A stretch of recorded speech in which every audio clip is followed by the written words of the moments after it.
Hello everyone, class 12th में आज हम लेने जा रहे हैं फिनॉल और अल्कोहल के रासायनिक गुणों के अंदर सेकंड नंबर रिएक्शन।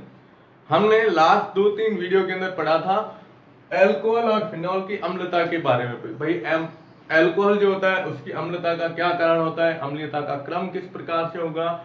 फिनॉल जो होता है, फिनॉल की तुलना अलग अलग तरीके से हमने की थी, फिनॉल की अनुनादी संरचनाओं के द्वारा, फिनॉक्साइड आयन के द्वारा, है ना। और फिर मैंने एक आपको सवाल दिया था कि अल्कोहल और फिनॉल में ज्यादा अम्लीय प्रकृति किसकी होती है। इस टाइप से सवाल परीक्षा के अंदर आते हैं। ये चैप्टर के अंदर थ्योरेटिकल जो क्वेश्चन आते हैं ना, वो इस अम्लता के ऊपर दिए गए। ठीक है, आज हम लेने जा रहे हैं इसी का आगे का पॉइंट है, वो है एस्टरीकरण अभिक्रियाएं।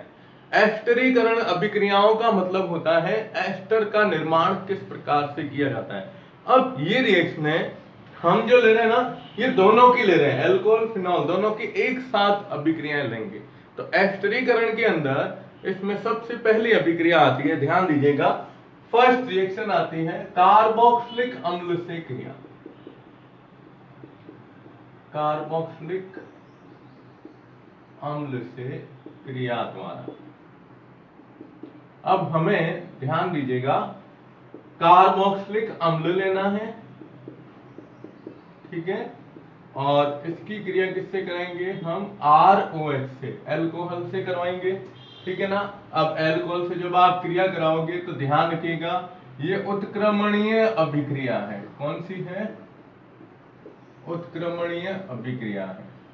और उपस्थिति हमेशा ध्यान रखना सांद्र H2SO4, यानी अम्लीय माध्यम में ये रिएक्शन होती है, ठीक है। और जब आप इसकी क्रिया करवाओगे तो इसमें मुख्य उत्पाद हमें क्या बनाना है, एस्टर।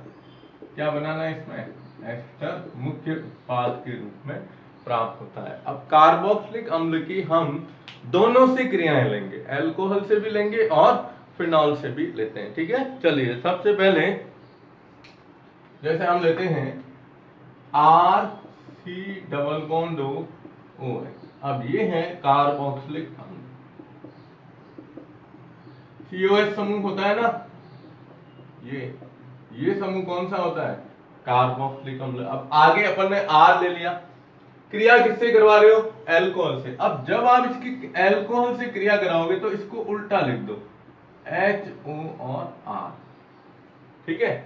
अब उपस्थिति दोनों दिशाओं में चलने वाली है, या तो आप सांद्र H2SO4 लिखो या H प्लस आयन की उपस्थिति, यानी अम्लीय माध्यम में ये रिएक्शन हो रही है, ठीक है। अब हटाना क्या, देखो हमें बनाना है एस्टर। तो एस्टर के लिए आप क्या करो, यहां से OH लीजिए, ठीक है, और यहां से H लीजिए। ये क्या हटाया, H2। अब H2 हटते क्या रहा, RC डबल बॉन्ड OR बनता है, RC double bond OR plus क्या बना, H2। ये यौगिक बनता है कौन सा, एस्टर। क्योंकि एस्टर समूह जो होता है ना, एस्टर समूह की पहचान ध्यान रखिएगा, एस्टर जो होता है, एस्टर का सूत्र होता है COOR के रूप में, ये एस्टर समूह होता है। इसको लिखते यूं है, C डबल बॉन्ड OR। ये कौन सा है, एस्टर समूह। तो ये यौगिक बनता है, ठीक है। अब आप इसमें उदाहरण लिख सकते हो कोई भी, जैसे अपन एग्जांपल लेते हैं, तो एग्जांपल के अंदर R की जगह क्या लिख दिया, CH3, C double bond OH plus HO, इधर ले लिया CH3। ये है मेथनॉल, ठीक है, और ये कौन सा है, एसिटिक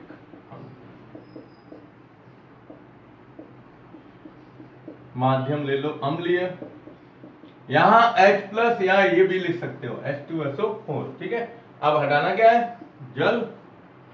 जल हटाते ही देखो क्या आ रहा है, CH3 C double bond OCH3 plus H2, CH3 C double bond OCH3। अब ये यौगिक बना है इसके अंदर एस्टर। इसका नाम लिखना हो ना तो देखो इसको यूं लिखिए, CH3 COO CH3। ये इस चीज को देखो और इस चीज को देखो, ये है CH3COH एसिटिक अम्ल। CH3COH को मैंने लिखा है CH3C डबल बॉन्ड OH के रूप में।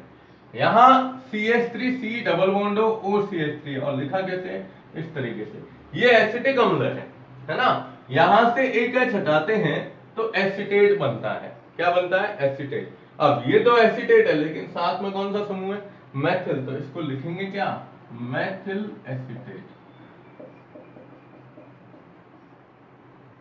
एसिटेट के रूप में लिखा जाता है। ठीक है, तो ये पहली रिएक्शन है जो कार्बोक्सिलिक अम्ल से जब हम इसकी क्रिया करवाते हैं तो ये एस्टर इस तरह से इसमें बनता है। तो आप पहले इसका स्क्रीनशॉट ले लो।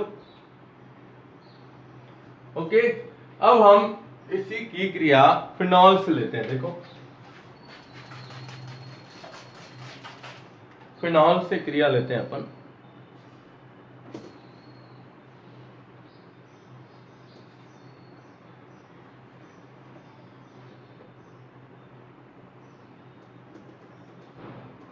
अब फिनॉल से जब आप क्रिया लोगे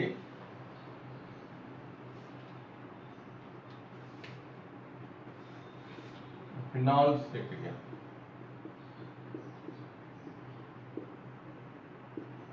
ठीक है, फिनॉल से कराओगे तो सबसे पहले अपन लेंगे सॉरी RC डबल बॉन्ड लो, कौन सा है, कार्बोक्सिलिक अम्ल। फिनॉल का सूत्र क्या लिखते हैं, HO, और ये बेंजीन की वलय को मैंने यहाँ पर सुला दिया है। क्या समूह तो यही है, ये होता है फिनॉल।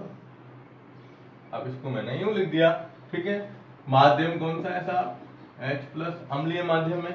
अब यहाँ से H और यहाँ से ये OH, H2 हटाया, अब ये इसके साथ जुड़ गया। अब मैं इसको सीधा लिख देता हूँ, ये वलय है, वलय से आप देख रहे हो एक ऑक्सीजन है, H हट गया, अब इसके साथ जुड़ा हुआ है COR, तो OCOR के रूप में आता है, या COOR के रूप में भी इसको लिख सकते हो। तो ये भी एक क्या बन गया, एस्टर समूह बनता है। ठीक है, तो पहली क्रिया हमने किससे कराई है, कार्बोक्सिलिक अम्ल से जब इसकी क्रिया करवाते हैं तो एस्टर बनता है। अब यहाँ आप अगर कंफ्यूज हो रहे हो इस रिएक्शन में तो अपन इसको यूं भी लिख सकते हैं। देखो CH3 C double bond OH plus, अब इसको यूं लिख दिया मैंने HO C6H5, इसको C6H5 के रूप में अगर अपन लिखते हैं तो लिख सकते हो आप। क्या हटाया, यही H2 हटाया, तो ये आ जाएगा CH3 C double bond OC6H5, ये कौन सा समूह बन गया, एस्टर, ये इसका एग्जाम्पल आ गया। ठीक है, तो ये हम फिनॉल से कार्बोक्सिलिक अम्ल की क्रिया और एल्कोहल से कार्बोक्सिलिक अम्ल की क्रिया करवाते हैं। ध्यान रखिएगा अम्लीय माध्यम में, और उत्पाद क्या बनते हैं, एस्टर बनते हैं। ठीक है, स्क्रीनशॉट ले लो। ओके, अब दूसरी आती है इसी के अंदर भी, वो है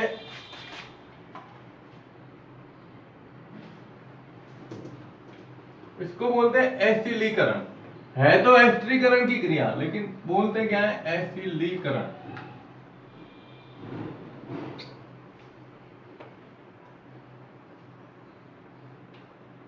अब एसिलीकरण जब बोलते हैं तो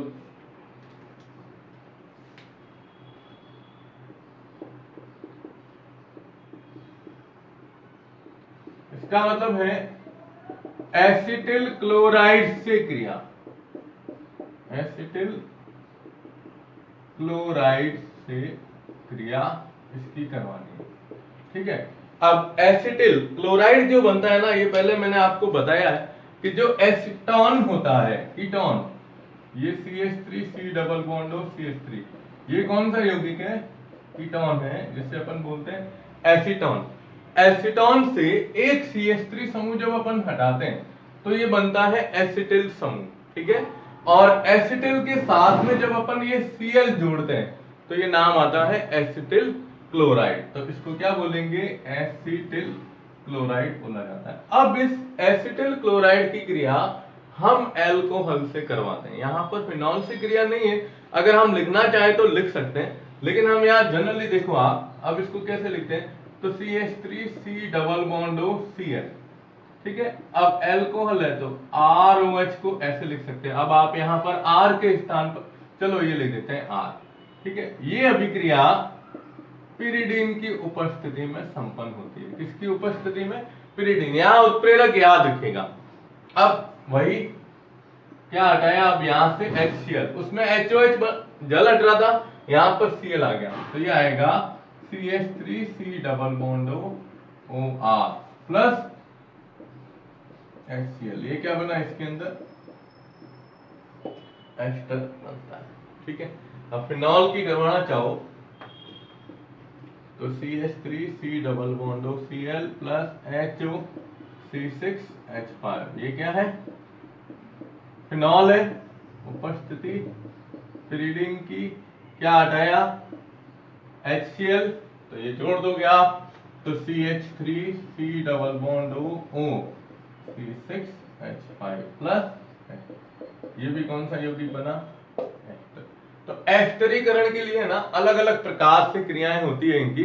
तो यहां हमने लिया, देखो मैं यहाँ फिनॉल लिखा हुआ है, यहाँ पर कौन सा समूह आ रहा है? अल्कोहल आ रहा है, ठीक है। तो एसिटिलीकरण की एक और अभिक्रिया हो गई, सॉरी एस्टरीकरण की एक और अभिक्रिया हो गई, ठीक है। स्क्रीनशॉट लो। ओके, अब हम इसकी तीसरी रिएक्शन लेते हैं। वो ध्यान रखिएगा, उसमें होता है एनहाइड्राइड से क्रिया करवाते हैं हम। किससे? एनहाइड्राइड। बहुत बड़ा सूत्र होता है इसका।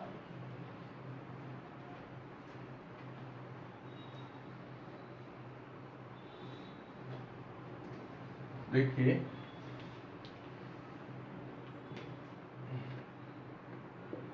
एनहाइड्राइड से क्रिया। अब एनहाइड्राइड से जब अपन इसकी क्रिया करवाते हैं तो एनहाइड्राइड में ध्यान रखिएगा कि ये सूत्र होता है C double bond O C double bond O। ये एनहाइड्राइड ग्रुप है, ठीक है। और हम यहां जो क्रिया करवा रहे हैं वो है एसिटिक एनहाइड्राइड से क्रिया।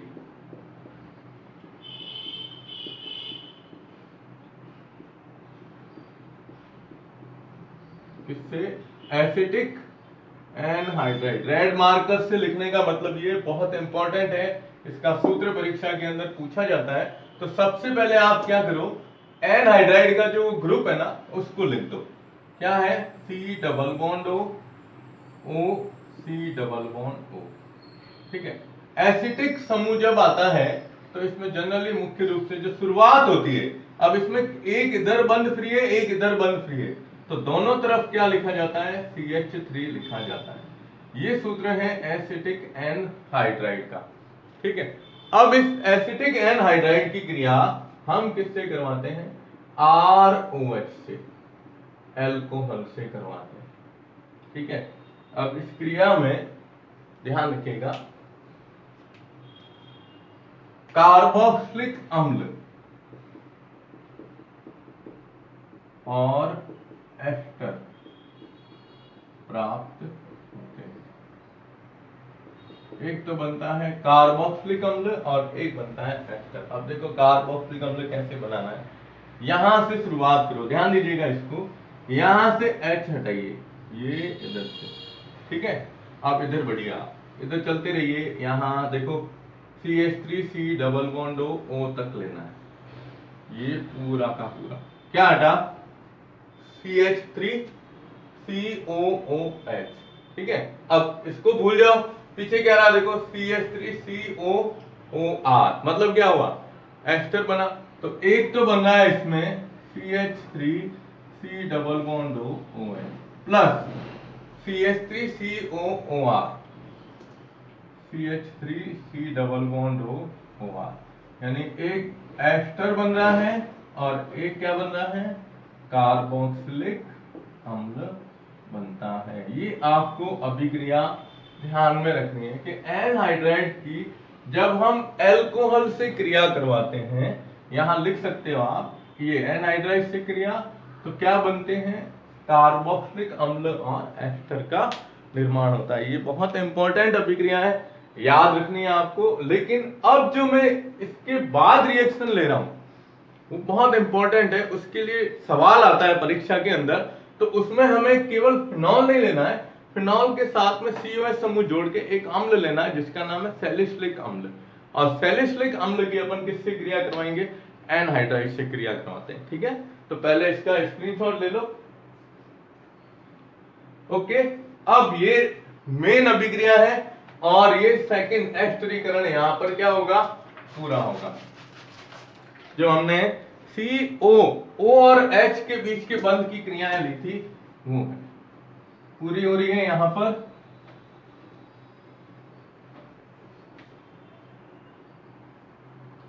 देखो, वेरी मोस्ट इंपॉर्टेंट अभिक्रिया है। अब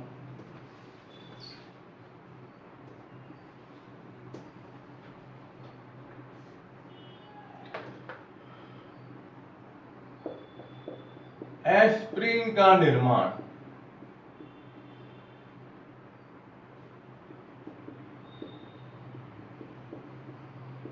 हम इसमें लेंगे सैलिसिलिक अम्ल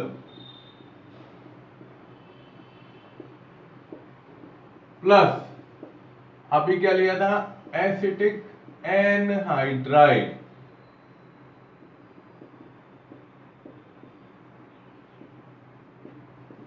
क्रिया कराएंगे तब बनेगा एस्प्रिन, जिसे बोलते हैं एसिटिल सैलिसिलिक अम्ल।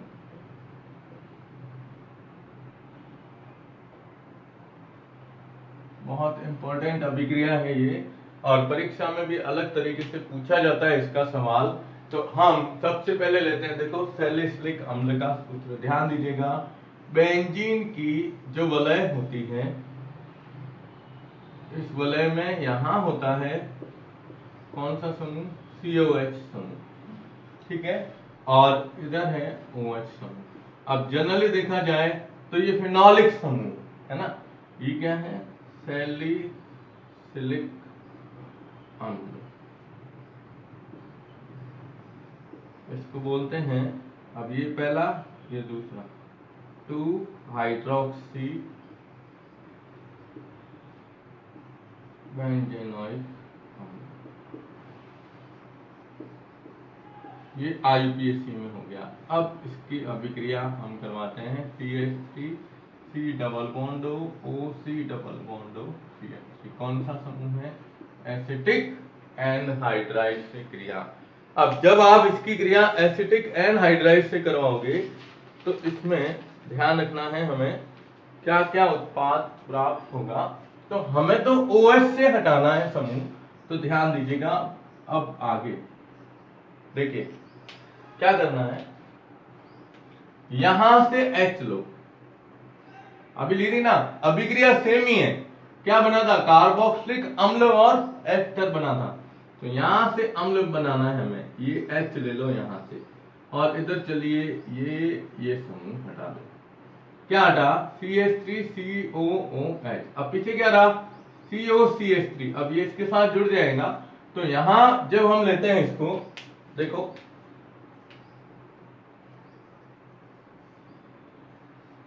ये इधर तो है कौन सा समूह? COH समूह। अब ऑक्सीजन तो पड़ी थी इसके पास में, ऑक्सीजन के साथ में क्या जुड़ा? देखो COCH3। ठीक है, तो इसको यूं लिखेंगे आप C double bond O CH3 के रूप में। ठीक है, अब साथ में क्या बन रहा है? देखो CH3 C double bond O H, तो CH3 C double bond O H। अब ये यौगिक जो बना है इसे अपन बोलते हैं एस्प्रिन। क्या बोलते हैं? एस्प्रिन। ठीक है, और इसका नाम यहां लिखा हुआ है एसिटिल। देखो एसिटिक अम्ल होता है CH3COOH, अब एसिटिल सैलिसिलिक अम्ल के रूप में लिखा जाता है। ठीक है, तो ये एस्प्रिन निर्माण की अभिक्रिया परीक्षा के अंदर पूछी जाती है, और इसके संबंधित एक सवाल आता है।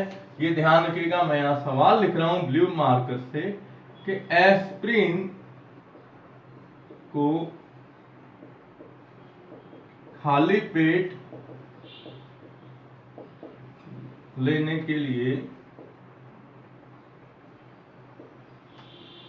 डॉक्टर मना क्यों करते हैं, या ये कह सकते हो कि इसे खाली पेट क्यों नहीं लेना चाहिए। खाली पेट क्यों नहीं लेते, इसका रीजन यहां से आपको पता चलेगा कि जब हम एस्प्रिन की टैबलेट है, ये दवाई है, गोली जो कहते हैं ना, इसको अगर आप खाली पेट लोगे तो ये हमारे शरीर के अंदर आमाशय में जब जाएगी तो आमाशय के अंदर जो पानी है, पानी के साथ में ये क्रिया करेगी और क्रिया करके वापस क्या बनाती है, सैलिसिलिक अम्ल बनाती है। ध्यान से सुनिएगा इसको, इसका आंसर आपको खुद लिखना है कि एस्प्रिन जब हमारे पेट के अंदर जाती है तो आमाशय में उपस्थित जल इसका अपघटन कर देता है और इसके अपघटन से आगे वापस क्या बनता है, सैलिसिलिक अम्ल बनता है। तो शरीर में या आमाशय के अंदर अम्ल की मात्रा बढ़ने से, ठीक है ना, आमाशय की जो दीवार है, जो अंदर की भित्ति है, वो क्या हो जाती है, धीरे धीरे अपन कह सकते हैं खराब होना शुरू होती है या उसमें घाव बनना शुरू हो जाते हैं। इसलिए कहते हैं कि इसको कभी खाली पेट नहीं लेनी चाहिए। तो ये भी सवाल बनता है और ये भी सवाल बनता है। एक और इसको भी यूं लिख सकते हो कि एस्प्रिन को खाली पेट क्यों नहीं लेना चाहिए। ये इसके अंदर दो सवाल है। अब एक तो डॉक्टर की सलाह वाला है और एक जनरली आपको ध्यान रखना है। तो दोनों का आंसर यही रहेगा, ठीक है। तो आप इसका स्क्रीनशॉट ले लो। ओके, तो आज हमने ये इसकी सेकंड अल्कोहल फिनॉल, ये जो पहली थी, दूसरी अपन ने ले ली एस्टरीकरण। नेक्स्ट वीडियो के अंदर लेंगे हम इसकी और रासायनिक अभिक्रिया। तो इनको नोट करते जाइएगा कॉपी के अंदर। धन्यवाद।